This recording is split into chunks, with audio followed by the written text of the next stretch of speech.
2026 წლის მაისში მშენებლობის ღირებულების ინდექსი წინა თვესთან შედარებით 0.5%-ით, ხოლო წინა წლის შესაბამის თვესთან შედარებით 4.1%-ით გაიზარდა.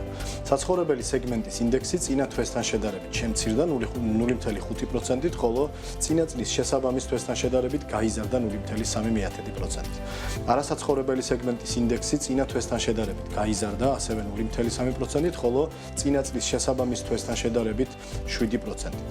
ხოლო რაც შეეხება სამოქალაქო სეგმენტის ინდექსს წინა თვესთან შედარებით გაიზარდა 1.5%-ით, ხოლო გასული წლის შესაბამის თვესთან შედარებით 6.8%-ით. თვის ჭრილში ზრდის ძირითადი მიზეზი ტრანსპორტირების, საწვავისა და ელექტროენერგიის ხარჯების კატეგორიის 17.2%-ით მატება და დაქირავებით დასაქმებულთა საშუალო თვიური ნომინალური ხელფასის 1%-იანი ზრდა იყო. მთავრობა მოსავლის მართვის კომპანიას გურჯაანის მუნიციპალიტეტის სოფელ მუკუზანში მიწის ნაკვეთი და მასზე არსებული შენობა ნაგებობების სარგებლობაში გადასცა 1391 განკარგულების თანახმად ქონება სახელმწიფო კომპანიას 15 წლის ვადით უსასყიდლოდ აღნაგობის უფლებით გადაეცა. მიწის ნაკვეთის ფართობი შეადგენს 133,000-ზე მეტ კვადრატულ მეტრს და მასზე დაახლოებით 27 კვადრატული მეტრის ნაგებობა დგას. ცნობისთვის მოსავლის მართვის კომპანიის 100%-იანი წილის მმართველი გარემოს დაცვისა და სოფლის მეურნეობის სამინისტროს ღვინის სააგენტოა.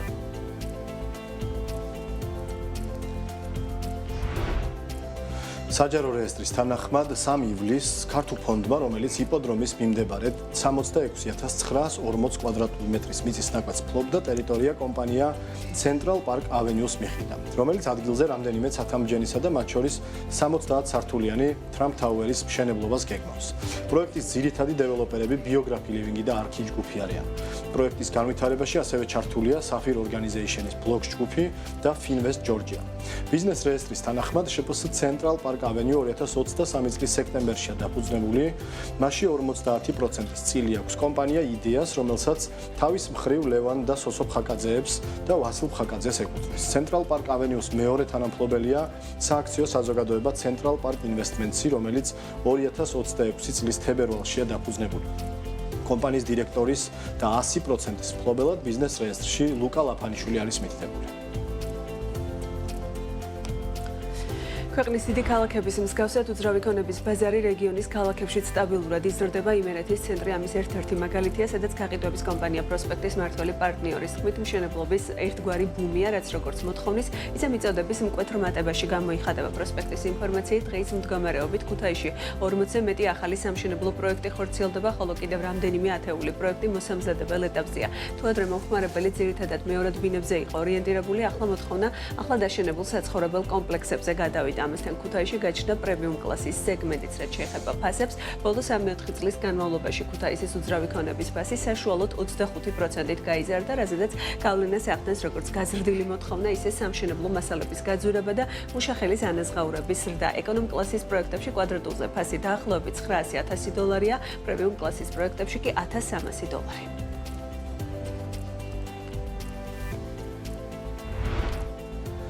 Galten-Tagartis ინფორმაციით მიმდინარე წლის მაისში თბილისში 3748 ბინა გაიყიდა, რაც წინა წელთან შედარებით 11%-ით გაზრდილი მაჩვენებელია.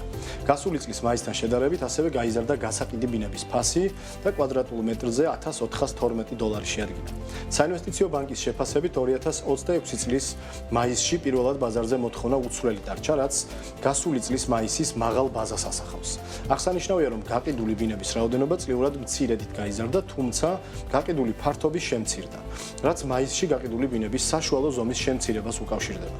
რაც შეეხება ფასებს, გალტის შეფასებით პირველად ბაზარზე ფასმა ზრდა ზომიერი ტემპით განაგრძო, ხოლო მეორად ბაზარზე ფასის მცირე კლება დაფიქსირდა. მეორად ბაზარზე გაყიდვები წლიურად 12%-ით გაიზარდა და 1924 ერთეული შეადგინა, პირველად ბაზარზე კი 9.7%-ით და 1824-ს გაუტოლდა. საინვესტიციო ბანკის ცნობითვე 2026 წლის 5 თვეში თბილისში სულ 18,296 ტრანზაქცია დარეგისტრირდა და გაყიდვების ჯამურმა ღირებულებამ $1,600,000,000 შეადგინა. თბილისში ბინების მშენებლობაზე გაცემული ნებართვები მცირდება. გალდენ ტაგარდის ბოლო განახლებით 2026 წლის მაისში ნებართვა 23 საცხოვრებელ პროექტზე გაიცა, რომელთა ჯამურმა საცხოვრებელმა ფართმა 175,484 კვადრატული მეტრი შეადგინა. კლებაწლიურ ჭრილში დაახლოებით 18%. აღსანიშნავია, რომ გაცემული ნებართვების საცხოვრებელი ფართი ზედიზედ მერვე თვეა მცირდება, რაც წინა წლის მკვეთრად გაზრდილი მიწოდების დასტაბილურების ნიშანი. 2026 წლის ხუთვეში გაცემული ნებართვების მოცულობა წლიურად დაახლოებით 35%-იან კლებას აფიქსირებს. თბილისის Eagle Hills-ის პროექტზე განაშენიანების გეგმის შემუშავების პროცესი დაიწყო. ამის შესახებ აღნიშნულია გარდაბნის მუნიციპალიტეტის მერიის მიერ გამოქვეყნებულ განცხადებაში. პროექტის მნიშვნელოვანი ნაწილი სწორედ გარდაბნის საზღვრებში, სოფლებში ყარაჯალარში, აღთაკლიაში, ფონიჭალასა და კრწანისში მდებარეობს. საქართველოს მთავრობა Eagle Hills საქართველოს 6,335,800 კვადრატული მეტრის მიწის ნაკვეთები პროექტის განხორციელებისთვის 2026 წლის აპრილში 2 წლიანი უზურპრუქტის უფლებით გადასცა. რაც თავის თავში მოიაზრებს ტერიტორიის განვითარების უფლებას, თუმცა მიწის მესაკუთრედ კვლავ სახელმწიფო არჩევდება. მთავრობამ ტერიტორიის განაშენიანების სპეციალური რეჟიმით რეგულირების შესახებ დადგენილება 2026 წლის 29 მაისს გამოსცა და ქალაქ თბილისსა და გარდაბნის მუნიციპალიტეტების ტერიტორიის ნაწილის განსაკუთრებული რეგულირების ტერიტორიის სტატუსი მიანიჭა. საქართველოში სამშენებლო სარემონტო მასალები გაძვირდა, როგორც იმპორტიორი კომპანიების ნაწილში აცხადებენ, ბოლო რამდენიმე თვის განმავლობაში მიმდინარე გეოპოლიტიკური კრიზისის ფონზე გაძვირებული ლოგისტიკა და მზარდი ტრანსპორტირების ხარჯები ადგილობრივ ბაზარზე უშუალოდ პროდუქციის ფასებზე უკვე აისახა. კომპანია გორგიაში BMG-ს უთხრეს, რომ აშშ-ირანის ომის შედეგად შექმნილმა ენერგოკრიზისმა არაერთ ქვეყანაში ნედლეულის წარმოება მკვეთრად შეამცირა და მთელი რიგი პროდუქცია გააძვირა. ამ ფაქტორებმა კი საქართველოს ბაზარზე ასახვა უკვე ჰპოვა. კომპანიის დირექტორი სორნიკე გურულის განცხადებით დაახლოებით 1 თვეა, რაც მათ ქსელში რიგ პროდუქციაზე ფასები 10%-ით გაიზარდა. გაძვირება ყველაზე მკვეთრად პლასმასისა და ბიტუმის შემცველობის სამშენებლო სარემონტო მასალების პროდუქციაში შეეყო. მისივე თქმით, პროდუქციის გაძვირებაზე გავლენას ახდენს ასევე ტრანსპორტირების გაზრდილი ფასები, მათ შორის ჩინეთიდან გადაზიდვის ტარიფების გაორმაგება.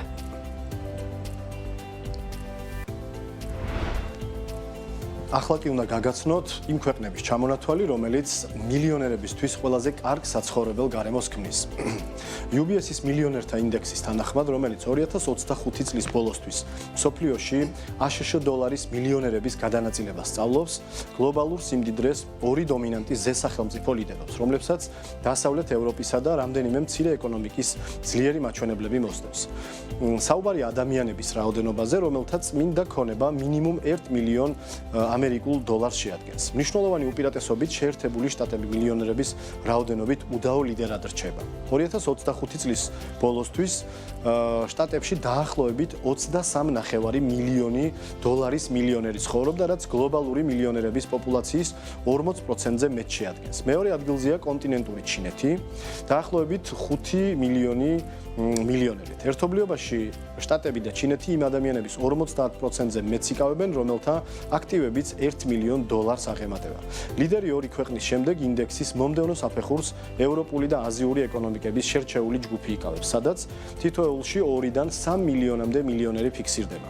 იაპონია გლობალურად მესამე ადგილი, 2,9 მილიონი მილიონერი, გერმანია მეოთხე ადგილი, დაახლოებით 2,5 მილიონი მილიონერი, დიდი ბრიტანეთი არის ასევე მეხუთე ადგილზე, 2,43 მილიონი მილიონერით, საფრანგეთი მეექვსე ადგილზე, 2,39 მილიონი მილიონერით. ევროპისა და აზია წყნარი ოკეანის რეგიონის რამდენიმე განვითარებული ეკონომიკა მილიონერების სოლიდურ რაოდენობას მასპინძლობს, რომელიც 1-დან 2 მილიონამდე მერყეობს. ამ ჯგუფში ავსტრალია ლიდერობს, სადაც 1,63 მილიონერია, რომელსაც მოსდევს შემდეგ სამხრეთ კორეა, ნიდერლანდები, იტალია და ესპანეთი. ინდექსი აჩვენებს, რომ ქვეყნის საერთო მოსახლეობა ან გეოგრაფიული ზომა ყოველთვის არ განსაზღვრავს მდიდარი რეზიდენტების რაოდენობას. რამდენიმე მცირე ბაზარი მილიონერების გასაოცრად მაღალი რიცხვებით გამოირჩევა. ეს არის შვეიცარია და ინდოეთი, ტაივანი და ჰონგ-კონგი.